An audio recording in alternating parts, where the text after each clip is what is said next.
Jessica? Jessica, kain ka muna habang mainit ang sabaw. Kuya. Salamat, tita. Po.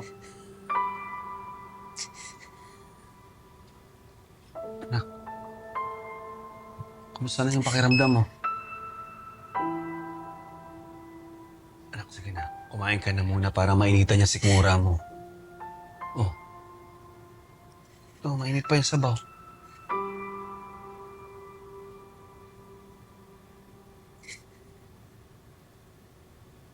Anak, sige na, magsabi ka sa akin. Ano bang problema?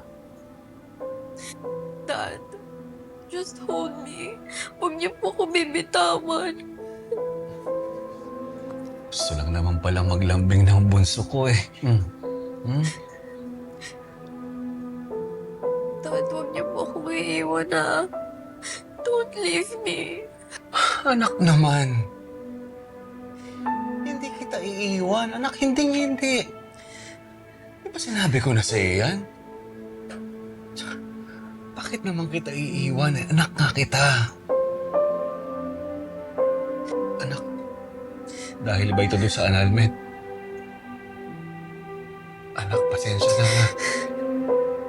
Hindi ko naman kasi alam na ganito magiging epekto sa'yo eh. Pero anak, pangako ko sa'yo, walang magbabago sa atin, ha? Yung kasal lang namin ng mami mo yung mawawalan ng bisa. Pero hindi yung pagiging ama ko sa'yo. Ha? Hindi. I love you so much, Dad. Dad, I love you.